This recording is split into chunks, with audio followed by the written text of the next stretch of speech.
Bom dia, segundo ano. Então, vamos dar continuação na onde paramos. Só para relembrar, a gente está falando do reino metáfita. Comentamos um pouco sobre os ciclos que existem, né? No reino metáfita, que é o ciclo haploide e também o ciclo diploide. E comentamos também do ciclo haplodiploide. E para dar início no reino metáfita, para a gente falar dos indivíduos que compõem o reino metáfita, a gente falou um pouco sobre as briófitas, né? Que são os musgos e algumas outras plantinhas que dão origem ao reino briófita. Falamos da reprodução delas e agora a gente vai falar das pteridófteras. Esse nome vem do grego, pteridon vem de feto e phyton vem de planta. E essas espécies, pessoal, são as primeiras espécies a surgirem há pelo menos 300 milhões de anos atrás. Elas são as primeiras traqueófitas, que são plantas com vasos condutores de seivas. Esses vasos condutores são chamados de xilema e floema. E além disso, eles também possuem órgãos desenvolvidos em raízes, caule e folhas. O caule, em geral, ele se desenvolve na horizontal e ele é chamado de rizoma. A gente vai ver numa foto logo adiante que esse rizoma ele é horizontal. E as suas representantes atuais mais conhecidas são as samambaias e as avencas, que são essas aí das fotos, as folhinhas delas pelo menos, né? Então a de cima a samambaia e a de baixo são as avencas. E a sua reprodução, elas também ocorrem por alternância das fases gametófitas e esporófitas. Porém, o vegetal desenvolvido, ele representa o esporófito, que é 2 Ns, ou seja, ele tem a fase assexuada da planta. Então, pessoal, também outra coisa que é bem fácil de perceber nesses indivíduos em determinada parte do ano e que é totalmente visível é a parte de baixo das folhas da samambaia, que são estruturas reprodutoras de esporos. Então, essas estruturas elas são chamadas de soros, que reúnem os esporângios. Então, aqui a gente tem uma planta no qual a gente tem o rizoma, né, que ele está representado por essa parte aqui, ele é horizontal, igual a gente falou. Temos algumas raízes, né? Temos o báculo, que são a germinação de novas folhas desse indivíduo. Logo aqui, se a gente der o zoom, a gente vai ver várias bolinhas aqui, né? Essas bolinhas são chamadas de soro. E esse soro é onde vai estar os esporângios. Os esporângios eles vão fazer a meiose e depois da meiose eles vão fazer o quê? A liberação dos esporos. Antes, quando eu não conhecia muito bem, eu ficava curioso em saber o que será que é isso aqui. Será que algum bichinho colocou um ovo aí e vai sair um monte de larva, alguma coisa assim? Eu ficava bastante curioso e intrigado. Aí depois de estudar a biologia mesmo em si, eu aprendi que essas bolinhas marrons que a gente vê quanto nas avencas e quanto nas samambaias é a parte reprodutiva dessas plantas. E que quando elas têm esses soros, ela está na fase reprodutiva dela. Já a reprodução das samambaias, elas possuem esporângios, né, na fase reprodutora dela, elas vão possuir esses esporângios aqui, que eles vão conter células 2Ns, no qual elas vão realizar a meiose para formar esporos, né, que são essas outras micro bolinhas aqui, e esses esporos, eles são Ns, então eles são haploides, né? Esses esporos, eles podem ser levados pelo vento e se caírem em locais propícios com bastante umidade, eles são capazes de germinar, formando uma pequena estrutura, cerca de 1,5 centímetros. Essas estruturas elas são bem achatadas, em forma de coração, igual a gente consegue ver essa imagem aqui, e ela é conhecida como prótalo. Então aqui a gente consegue ver um prótalo individual. Esse prótalo provavelmente ele está sendo visto de uma microscopia. E ao lado aqui a gente consegue ver outros prótalos, né? Então são vários crescendo próximos uns aos outros.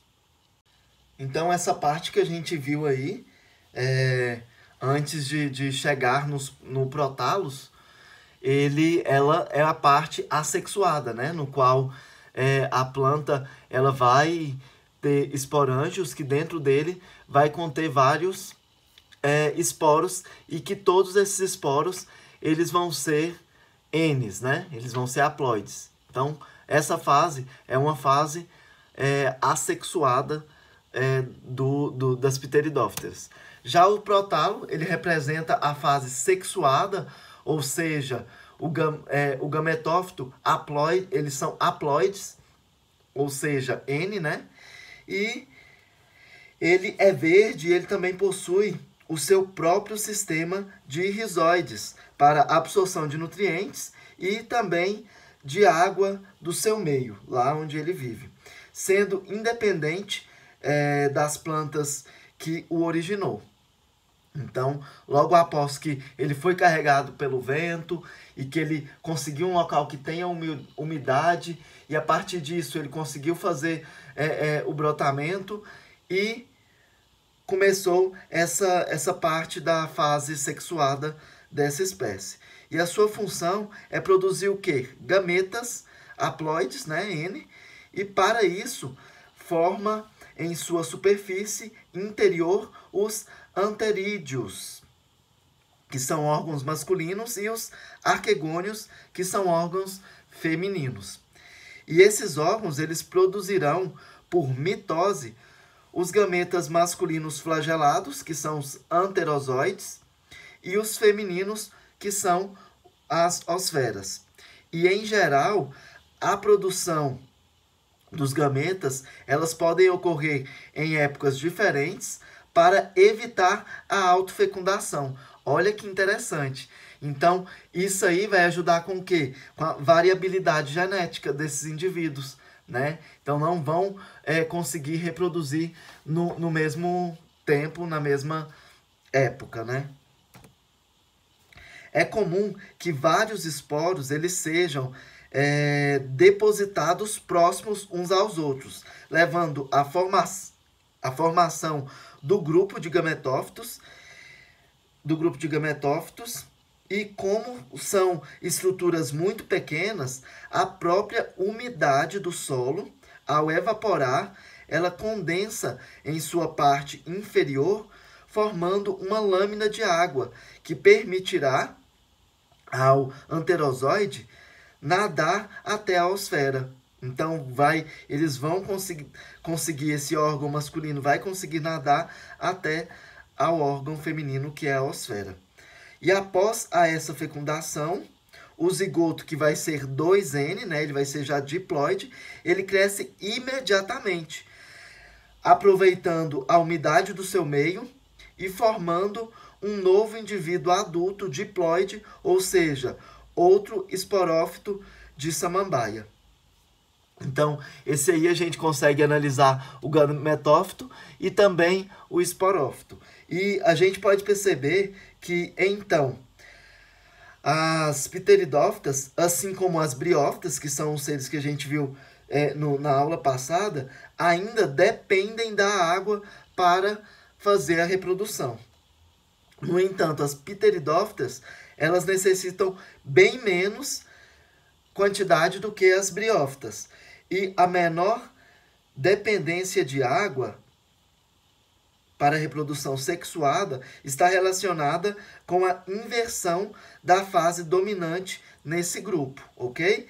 E nas pteridófitas, a fase duradoura é o esporófito, que é o 2N, ele é diploide, e enquanto ele é o gametófito, que ele é haploide, ele é temporário e o seu tamanho ele é bastante reduzido comparado com o outro. Uma outra coisa é que a presença de vasos condutores e de diploidia na fase adulta fez com que aumentou muito a chance de sobrevivência em novos ambientes, já que permitiu a possibilidade de maior crescimento dos vegetais, aliados a uma chance de, com 2 cromossomos de cada tipo, possuir maior variedade e informações genéticas que lhe permitiram o sucesso em ambientes com diferentes exigências, certo? Aqui agora a gente vai ver um pouquinho como é feito esse ciclo. Esse ciclo ele é completo, né? Então a gente tem um ciclo aí de uma samambaia que pode ser visualizado, no qual a gente tem um indivíduo aqui. Esse indivíduo já é um indivíduo adulto, no qual ele possui rizoma, que é o caule, as raízes, as folhagens, e ele possui também esporófito 2Ns, eles são diploides. Aí, aqui, ela já está na fase reprodutiva, né? Na época de reproduzir, porque aqui a gente consegue identificar os soros. Esses soros, eles vão ter a produção de esporângios. Esses esporângios, eles vão soltar em determinada época os esporos que vão ser levados pelo vento, e com um ambiente super adequado para eles, o que eles vão ter? Umidade, né? E essa umidade vai fazer com que ele consiga germinar. Então vai ter a germinação dos esporos.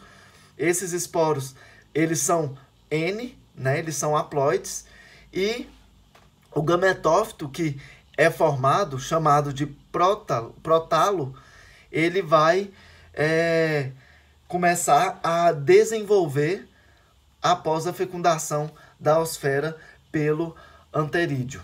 Então, depois dessa fecundação, ele vai começar a desenvolver o embrião, que vai formar 2N, né? Esse embrião já vai ser 2N, até chegar na fase adulta e fechar esse ciclo dele todinho aqui. Muitas pessoas, eles falam que o ciclo da samambaia, ele é bastante complicado, mas ele tem funcionado com bastante sucesso por milhões e milhões de anos. E a presença de vasos condutores de seivas, que é o xilema e o floema, eles facilitaram o transporte rápido de nutrientes pelo corpo desse tipo de vegetal. Com isso, foi possível o surgimento de plantas de grande porte. Então, a partir disso, começaram o crescimento de plantas de grande porte. E uma das poucas espécies de samambaias arborescentes, na atualidade, é a Dicksonia seloviana.